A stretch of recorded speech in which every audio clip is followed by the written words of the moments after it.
मुंबईमध्ये अभिनेता डिनो मोरियाच्या घरी ईडीनं छापा टाकलेला आहे। मिठी नदी गाळ उपसा घोटाळा प्रकरणी मुंबईमध्ये ईडीनं छापा टाकलेला आहे। वरळीमध्ये केतन कदम तर कांदिवलीमध्ये जय जोशीच्या घरी सुद्धा ईडीनं छापेमारी केलेली आहे।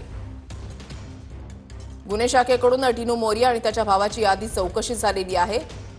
मुख्य आरोपी केतन कदम याच्यासोबत डिनो मोरियाचे आर्थिक संबंध असल्याचं समोर आल्यानंतर आणि 65 कोटींच्या या मिठी नदीमधल्या गाळ उपसा घोटाळ्या प्रकरणी आता ईडीकडून हे छापे टाकण्यात आलेले आहेत। अभिनेता डिनो मोरियाच्या घरी छापा टाकण्यात आलाय। वरळीमध्ये केतन कदम याच्या घरी छापा टाकण्यात आलाय तर कांदिवलीमध्ये जय जोशींच्या घरी सुद्धा छापा टाकण्यात आलेला आहे।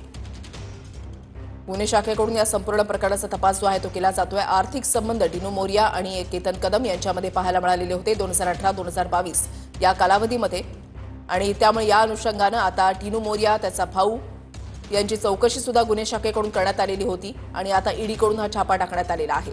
सर्वच अनुषंगाने तपास जो आहे तो सध्या सुरू आहे। अभिनेता डिनो मोरियाच्या घरी सकाळी 8 वाजता ईडीकडून छापा टाकण्यात आला।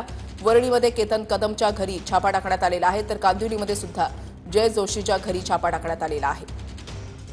कृष्णा सोनरवाडकर आमचे प्रतिनिधी या संदर्भातली अधिक माहिती देतील। कृष्णा,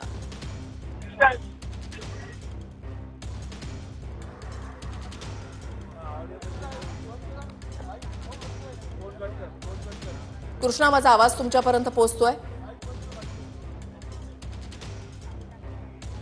आपण पाहतोय की सकाळपासून ईडीचं पथक जे आहे ते वांद्रेमधल्या डिनो मोरियाच्या घरी पोहोचलेलं आणि तेव्हापासून सर्च ऑपरेशन सुरू आहे। वांद्रेमधला विला मोरिया नावाचा हा जो बंगला आपल्याला पाहायला मिळतोय त्या बंगल्याच्या आतमध्ये ईडीचे अधिकारी आहेत आणि डिनो मोरियाची चौकशी आणि त्याचबरोबर आतमध्ये तपासणी केली जाते आहे। घरामध्ये छापेमारी ही पहिल्यांदा ईडीकडून त्याच्या घरी होते। यापूर्वी ईओडब्ल्यूच्या चौकशीमध्ये डिनो मोरियाचं नाव आलेलं होतं। त्यानुसार ईओडब्ल्यूनं स्वतः डिनो मोरियाला त्यांच्या कार्यालयामध्ये चौकशीला बोलावलेलं होतं। मात्र कुठल्याही पद्धतीचं घरी सर्च ऑपरेशन आतापर्यंत करण्यात आलेलं नव्हतं। मात्र आता आपण पाहतो की डिनो मोरियाच्या घरी ईडीचे अधिकारी पोहोचलेले आहेत। आतमध्ये जी गाडी आपल्याला पाहायला मिळते ती ईडीच्या अधिकाऱ्यांची गाडी आहे आणि तेव्हा पहाटे 6च्या आसपास मुंबईतल्या जवळपास 14 ठिकाणी सर्च ऑपरेशन केलं जातं आणि एक ठिकाण हे केरळातल्या कोचीमधलं आहे। तिथे सुद्धा सर्च ऑपरेशन या ईडीच्या माध्यमातून केलं जातं आहे। डिनो मोरिया याचं नाव मिठी नदी घोटाळा प्रकरणामध्ये केतन कदमच्या सगळ्या चौकशीमधून समोर आलेलं होतं। केतन कदम हा डिनो मोरियाचा जवळपास 20 वर्षापासूनचा मित्र आहे आणि त्याच्या खात्यातून जवळपास 14 लाख रुपयांचा व्यवहार हा डिनो मोरियाच्या खात्यामध्ये झालेला होता आणि घोटाळ्याच्या सगळ्या प्रकरणामध्ये केतन कदमचा रोल स्पष्ट झाल्यानंतर त्याला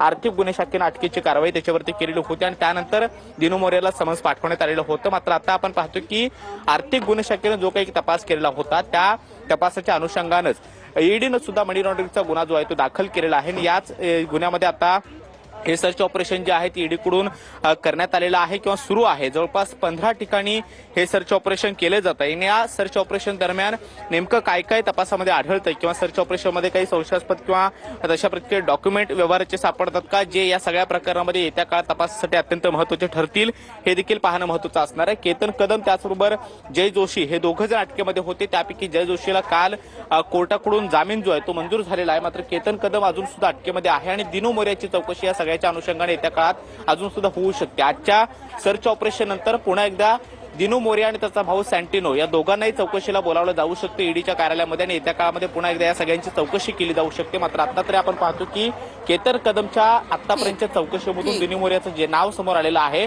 त्या अनुषंगानं डिनो मोरियाची चौकशी जी आहे ती आर्थिक गुन्हे शाखेनं यापूर्वी केलेली होती आणि आता ईडीच्या अधिकाऱ्यांकडून केली जाते आणि तशा पद्धतीचं सर्च ऑपरेशन दिलेल्या सविस्तर माहितीसाठी अपडेट सातत्यानं तुमच्याकडून जाणून घेणार आहोत।